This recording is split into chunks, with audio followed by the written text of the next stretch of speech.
Your main priority when defending isn't to win the ball back, it's to make sure your opponent doesn't score.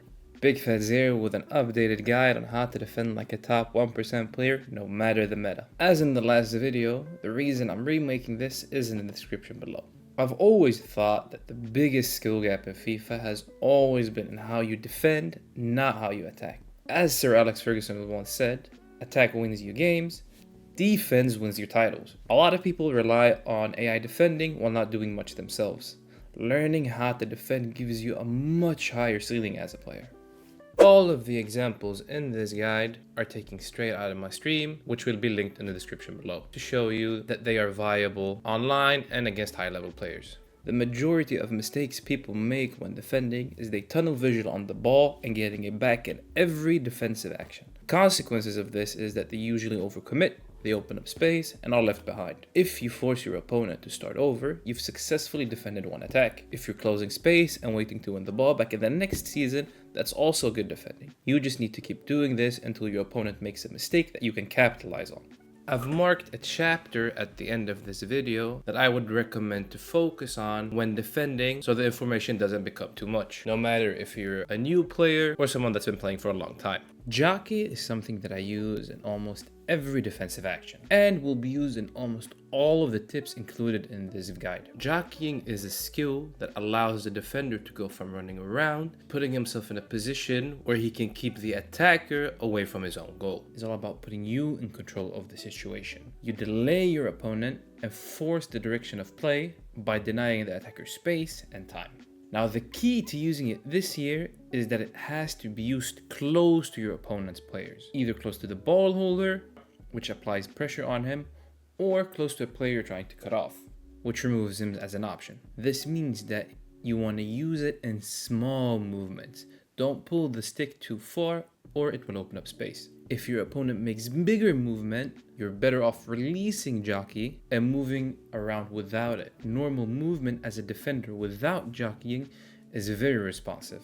Everyone will tell you that keeping shape when defending is crucial. And it is, they're 100% right. However, the reason for this is because when you're keeping your shape, you're defending the space, not the man. It's an important distinction because this logic should be applied everywhere. By defending the space, you're taking control of an area. If you wait for your opponent to enter it, he's running into a disadvantaged situation, which makes it easier for you to handle. If you run out of it, you're offering him a chance to take advantage of the vacated space. And that is one of the most common reasons people are able to play through one's defense. A key to good defending is knowing where to position your defender. You always want to stay goal side. A simplified way to learn where you should position yourself is to imagine that there's a line between the ball and your own goalkeeper. You want the defender to be on that line before you do anything. Whenever you're on the line, you can slowly move up to tackle or to press. As soon as your opponent moves in the direction, you move to get back on the line. If he challenges you, you blend your movement with his to make the interception smooth. Both earlier tips become more apparent when you're defending in a 1v1. You want to slow down your opponent so your team is able to make it back on time. Going for the tackle gives the attacker a chance to get through. Staying on the imaginary line and simply cutting the path to goal removes that option and forces your opponent to make a decision on either challenging you with a dribble or looking for someone to pass. Don't make the decision for him. A common mistake people make when defending versus killer is that they pick a side that think the attacker will go or move up to challenge for the ball. This usually leaves space on the other side or behind the defender. Instead, move up while staying on the imaginary line. Wait until he makes a decision and then you follow. You'll always be able to get the ball or block the shot. However, football is not played 1 versus 1, it's played 11 versus 11. To improve your defense, you need to be aware of what's happening on the entire pitch. Scanning the pitch when defending is a lot easier than when attacking. The one thing you need to be comfortable with is looking away from the ball sometimes. When the ball is being passed between players, you can look around. When your opponent is dribbling but not really threatening, you can also look around. The main thing to look for is your opponent's player and which of your players can challenge those options. So in this example, after I lose the ball, I try to pressure my opponent quickly to get it back, but I fail.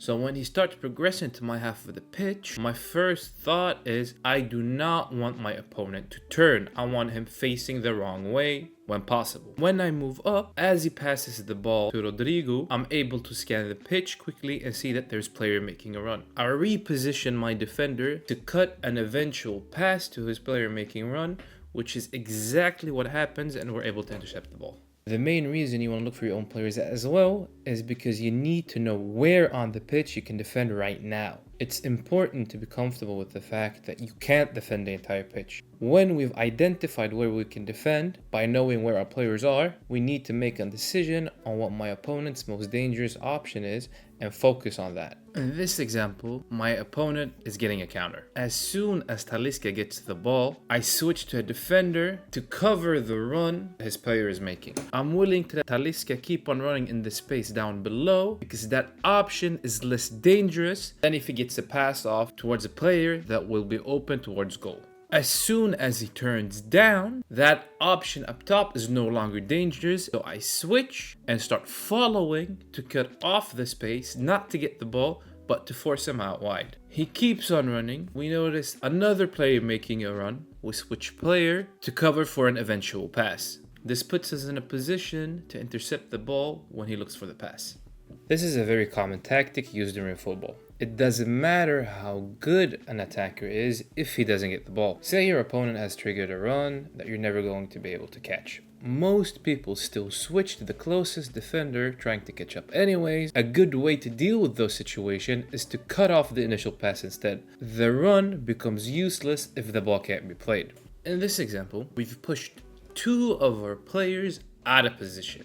We've left the wing completely open. To not give him time, we press to force him to make a quick decision. The first pass gets off, but before the ball reaches his player, we've already switched to put pressure on the player that is going to receive the next pass. So we're trying to cut him off instead of the player making a run behind. Even when he passes it on one touch, we're able to cut him off, which makes the run that the player has made useless. When you're comfortable with this, you can take it one step further. You can actually follow the run while still cutting off the pass. Manually following the run and pressing with the second man press is relatively easy to learn and to use. You can always switch to the man pressing if you feel you can win the ball back.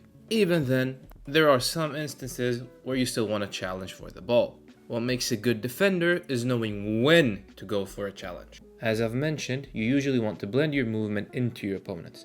However, there are instances where going for the ball is better.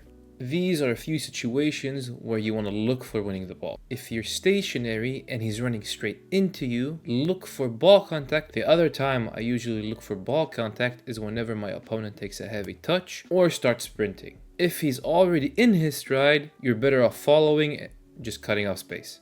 The main thing that should be considered before you make any defensive action is that you should always know what the consequences of that action could be. If you fail with the decision you make, how can you make it up? If you don't know, then that action is probably a bad one.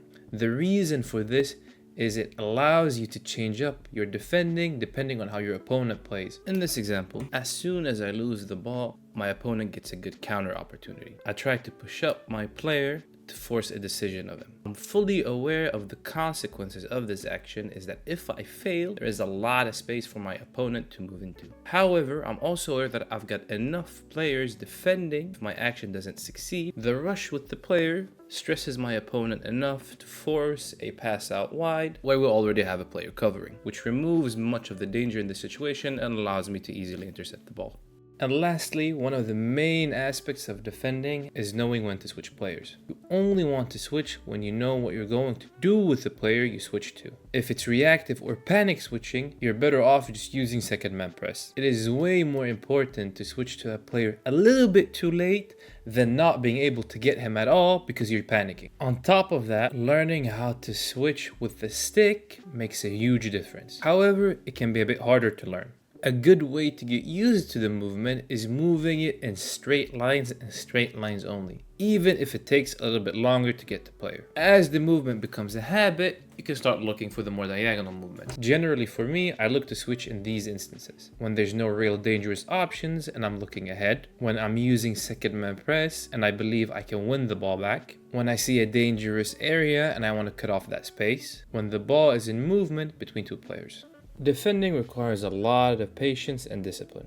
Dividing defensive actions into tiny steps can make it a lot easier to defend. Instead of focusing on, I want to win the ball back, or I don't want to concede, divide each action into its own defense. For example, I want to make sure that my opponent doesn't turn, or my opponent is not allowed to reach his striker, or I want to force him out wide. This helps you centralize what your focus point is when defending instead of panicking and button smashing. On top of that, it also helps you identify what aspects of defending that can be improved on specifically for you. Defending in general isn't as straightforward and exciting as attacking, but it is definitely more rewarding in how much better you become as a player.